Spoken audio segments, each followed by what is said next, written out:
Vamos a compartir con Luis Eduardo Martínez, diputado a la Asamblea Nacional, primer vicepresidente de la Comisión Diálogo, Paz y Reconciliación. Varios temas, Luis Eduardo, en esta agenda para nosotros intercambiar en la mañana de hoy. Bueno, está Colombia, que recién pues, ha escogido un nuevo presidente y hay un nivel de expectativas y todo indica y apunta que van a cambiar las cosas en esa relación bilateral.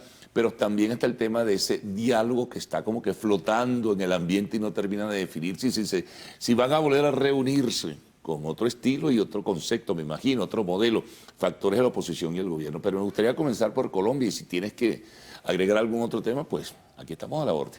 Muchísimas gracias, Carlos. Contento de estar con usted. Y si me permite, sí tengo un tema, brevísimamente. Felicitar a los periodistas que este lunes, pasado 27, celebraron su día. A ti y a todos los que adelantan esa labor que en Venezuela es tan importante. Felicitaciones y los mejores deseos. En relación a Colombia, tú lo has dicho, hay grandes expectativas y hay puentes que se tienden, hay declaraciones que se dan, pero todo indica que vamos aceleradamente hacia el restablecimiento de las relaciones plenas.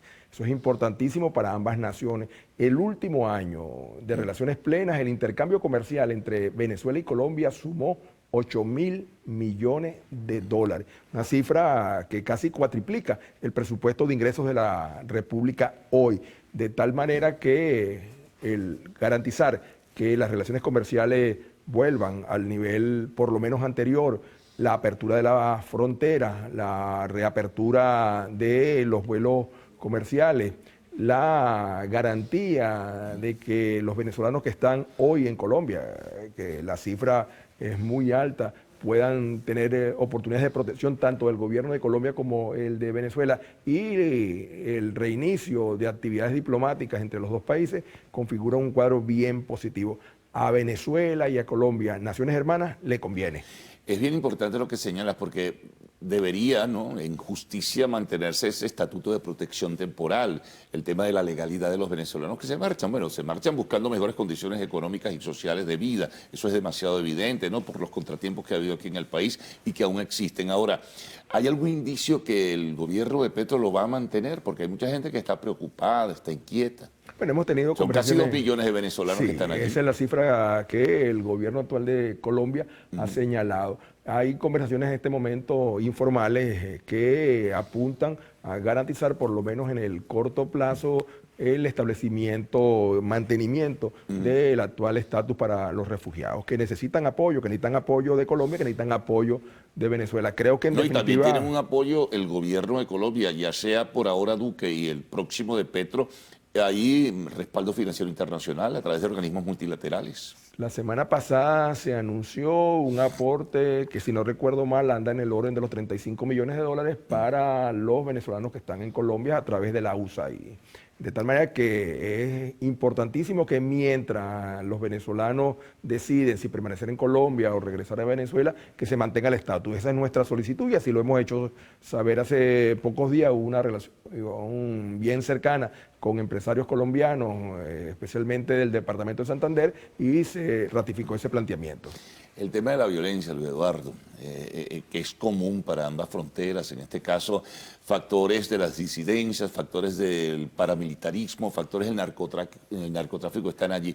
Creo que pudiera abrirse ahora que hay cierta afinidad o cercanía entre ambos gobiernos, el que viene en Colombia y el que está aquí, para poder enfrentar esa situación que hace de verdad atormentante la vida de las personas que viven en ambas fronteras. Es obvio, es necesario y es urgente. La ventaja es que ahora tanto el gobierno de Petro como el gobierno venezolano tienen la capacidad de entenderse. Lo que antes era una relación absolutamente inexistente, ahora debería convertirse en una relación de franca cooperación. La situación en la frontera tampoco beneficia a nadie, no solamente a los que residen ahí, a los productores, a los trabajadores, sino a ambas naciones, y además un tema de seguridad bien relevante. Sí, ¿no? Y ver cómo además no va a ser fácil esa retoma del vínculo bilateral, sobre todo en el área comercial, porque primero que Venezuela se salió de la Comunidad Andina de Naciones, que muchos plantean que debería retornar, y por otra parte la ruptura del vínculo diplomático, consular y comercial de hecho, pues afectó muchísimo.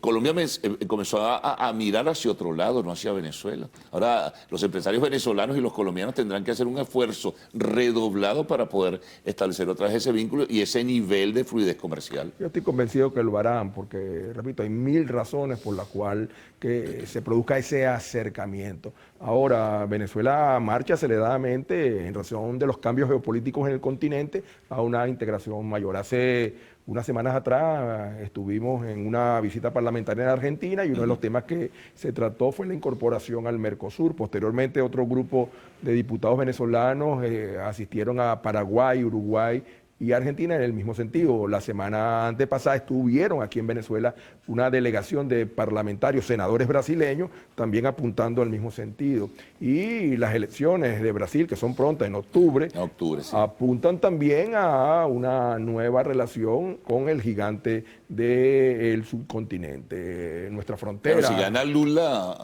Bueno, vi una encuesta ayer y le dan a Lula 51% de simpatía, es decir, que Lula pudiera, a diferencia de Petro, ganar en la primera vuelta, lo cual le daría una gran fuerza, una gran legitimidad a un nuevo gobierno del brasileño. De tal manera que las perspectivas tanto con Colombia como con el resto del continente, con los países del Mercosur y también con Brasil, lucen buenas, y eso es bueno para todos, porque a nadie, Carlos, conviene una situación donde nuestra economía esté absolutamente deprimida, porque entre otras razones no podamos mantener un intercambio comercial vigoroso con las naciones del subcontinente. Bueno, quiero insertar algo, y esa relación con Estados Unidos es posible corregirla, es posible restablecer ese vínculo.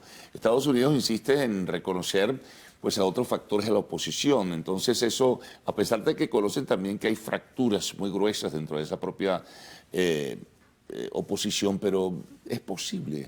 Yo diría que no solamente es posible, sino que es necesario y casi es urgente, tanto para Venezuela como para Estados Unidos. Ayer nada más el subsecretario de Estado para Asuntos del Hemisferio Sur daba una declaración desde Miami y señalaba de que trabajan para que Venezuela tenga elecciones presidenciales libres, transparentes y democráticas en el 2024. Y lo dijo no una vez, dos veces, a dos preguntas que le hicieron periodistas colombianos, por cierto. Entonces, aquí hay una realidad y Estados Unidos es un país que se maneja con realidades. Más aún, creo que en las próximas semanas el presidente Biden va a visitar Saudi Arabia. ¿Por qué hago esa mención? Porque no hace nada a raíz del asesinato terrible, dolorosísimo, de un periodista, por cierto, en Turquía. En Turquía, Saudí, el presidente Biden calificó al régimen saudí como un paria universal. Y ahora va y se va a reunir y va a estar con el príncipe heredero. ¿Por qué lo hace? Bueno, porque Estados Unidos tiene una necesidad cada día mayor de combustible. Los precios de la gasolina y del diésel están empujando una inflación que desde Carter no se producía en los Estados Unidos. Entonces, Venezuela puede hacer aporte importante. Ayer declaraban nuevamente que distintas empresas petroleras americanas han sido autorizadas para tener conversaciones con PDVSA en procura de avanzar en algún tipo de mejor relación. Bueno, hagamos una pausa, Luis Eduardo. Conversamos con Luis Eduardo Martínez, diputado de la Asamblea Nacional, primer vicepresidente de la Comisión de Diálogo, Paz y Reconciliación.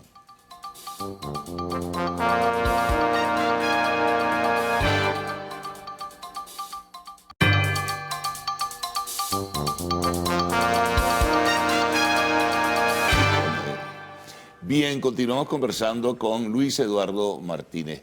Hablemos de esa posibilidad que dejaba planteada en la introducción, Luis Eduardo. ¿Habrá ciertamente alternativas para que todos los factores de la oposición, porque ya no son los integrantes de la plataforma unitaria, sino otros factores, puedan reunirse otra vez con el gobierno? Eso está allí. La semana pasada estuvieron Jorge Rodríguez y Gerardo Blay en un foro internacional sobre negociaciones, ¿no? En Oslo, en Noruega. Bueno, eso fue bien recibido, pero ¿significó algo ese contacto que mantuvieron ahí? Bueno, en principio no sabemos qué tanto fue el contacto, porque no era una reunión entre el presidente Rodríguez era un foro internacional. Gerardo Blay. Era un foro en el cual asistieron unos 100 distinguidos negociadores de conflictos en el mundo. Se trató del problema de Afganistán, el de Siria, el conflicto que hoy se da entre Ucrania y Rusia, Corea, de tal manera que allí, más que un encuentro político, de acuerdo a la información que yo tengo, fue un encuentro de tipo académico. que hayan estado allá los dos, que consideran es positivo. Es que no hay otra vía, Carlos, que no sea el diálogo, no hay otra vía que no sea reconciliarnos, no hay otra vía que sea encontrar en paz soluciones. Por eso, reitero, es tan importante los pronunciamientos reiterados que hace el gobierno de los Estados Unidos. Mencioné en el anterior negro la declaración última desde Miami del subsecretario de Estado para Asuntos Hemisféricos, que recalca una y otra vez la vuelta de plena democracia en Venezuela pasa por unas elecciones presidenciales en el 2024. Hace poco el grupo de contactos, que incluye también Estados Unidos, Canadá y países de la Unión Europea, señalaron lo mismo en Venezuela. El cambio que es necesario, que es urgente, que todos queremos, que lo deseamos, que podamos construir una Venezuela diferente, pasa por unas elecciones, pero que constitucionalmente... Que no se van a adelantar ni mucho menos. No, pero es que, insisto, los que desde afuera han estado ejerciendo presión, ya lo señalan expresamente, elecciones presidenciales en el 2024. Entonces lo que toca es, más que seguir haciendo encuentros por lo político electoral, concentrarnos en lo económico y lo social, que es parte del reclamo que hemos venido haciendo. Hay que dialogar, pero hay que dialogar para sacar a Venezuela de este atolladero económico y social en el que se encuentra. Ahora, ¿cómo observa, Luis Eduardo, el hecho de que, a pesar de declaración como la de este funcionario del Departamento de Estado, todavía hay otros que siguen dándole valor y jerarquía al llamado interinato? ¿Es una cortesía o es que como ya han tomado posición clara no pueden de buenas a primeras quitarle la alfombra? Hay elecciones de medio término en los Estados Unidos, buena parte del Congreso va a ser renovado en noviembre y hay una fuerte pugna en estados claves como Florida, donde el tema venezolano, cubano, nicaragüense tiene mucho peso. La herencia del interinato es un legado del gobierno de Trump, que es un factor muy activo en estas elecciones de medio término. De tal manera que mi apreciación es que hasta que no pasen las elecciones de noviembre del 2022 en los Estados Unidos, esa situación no va a variar, porque no se han atrevido a deslastrarse de lo que fueron las políticas de Trump, que por lo demás se demostraron fracasadas. ¿Por qué? Porque a pesar de todo lo que intentaron, allí está el gobierno de Maduro esperando por las elecciones del 2024 en las propias palabras de los americanos. De tal manera de que lo que se impone es, en el caso de gobierno y oposición, tratar de garantizar condiciones mínimas para que nuestra economía pueda reflotarse. Y en el caso de la oposición, entenderse para prepararse con medianas posibilidades de éxito en el proceso electoral presidencial que viene. ¿Tú crees que después de esas elecciones legislativas de noviembre pudiera cambiar la postura del gobierno de los Estados Unidos frente al llamado interinato? Va a cambiar, va a tener que cambiar, porque ya no va a tener la presión de definiciones en circuitos electorales clave. Por eso señalaba que los dos senadores que se van a elegir en Florida son muy importantes, porque en este momento el equilibrio en el Senado americano es 50-50. La vicepresidenta decide, pero la vicepresidenta Harris no puede estar todo el día en la sede del Senado resolviendo, y en las comisiones tampoco puede participar, de tal manera que las elecciones de medio término van a permitir que en los próximos 2 años el gobierno de Biden tengan posiciones más claras, no solamente en el caso venezolano, sino en el caso de otros países donde mantienen unas posiciones que son legados, reitero, del gobierno republicano. Lo que te plantea Luis Eduardo, y las conversaciones acá, eso que se llaman las conversaciones de México, negociaciones de México, eso que se repita allá es poco probable, tal vez sea aquí in situ, como dicen. Con el formato de México es poco probable, yo diría que las probabilidades son escasísimas. Nosotros hemos venido planteando... ¿El gobierno te lo ha dicho, lo ha expresado? El gobierno lo ha expresado públicamente y nosotros también lo hemos expresado públicamente, y cuando digo nosotros, digo distintos sectores de la oposición venezolana, que tenemos votos, que nos hemos contado en elecciones, que tenemos legitimidad. Nuestro planteamiento es que, uno, gracias México, pero no hay ninguna razón para ir a dialogar allá cuando podemos hacerlo aquí. Venezuela es un país que está en paz. Lo segundo que hemos planteado, además de que se residencia aquí en Venezuela, es que le demos prioridad a lo económico y lo social. Si estamos de acuerdo todos, inclusive los americanos y los europeos, que las elecciones son en el 2024, ¿para qué seguir insistiendo en el tema político electoral? Y lo tercero, que tiene que haber transparencia, es decir, la gente tiene que saber de qué se está tratando el diálogo. La plataforma, Luis Eduardo, aceptaría la presencia, por ejemplo, de ustedes que conforman la Alianza Democrática y de otros factores, no solamente políticos, sino sociales, gremiales, sector privado, en fin, empresariado. No hacerlo sería un error gravísimo por parte de ellos, porque encadenaría el diálogo a solo un sector minoritario de la oposición y el gobierno. Yo he dicho y lo mantengo también, tú lo acabas de señalar que es necesario que en ese diálogo participen los empresarios, los académicos, una representación de los sectores de comunicación del país, de sectores sindicales, en fin, los trabajadores, de los jóvenes, de las universidades, porque a todos nos duele el país. La experiencia exitosa en países con conflictos prolongadísimos, como el de Venezuela, pues ya son muchos años, es que terminan resolviéndolo cuando pueden participar todos los sectores de la sociedad. Ahí están varios países africanos que se concentraron en procesos de diálogo, pero que no eran excluyentes. El diálogo tiene que ser incluyente. Todos los venezolanos nos interesa la solución de los problemas del país. Mira, voy a retornar un momentito a lo de Colombia, que acabo de recordar un elemento que ha manejadose a nivel de opinión pública. Es el tema de los exiliados políticos que se marcharon por la confrontación con el gobierno venezolano. Hay quienes tienen temor de lo que le pueda pasar con la llegada de Petro al poder. ¿Qué piensas y qué exhortación pudiera hacerse en ese sentido? No es fácil, no es fácil. No, sí es facilísimo.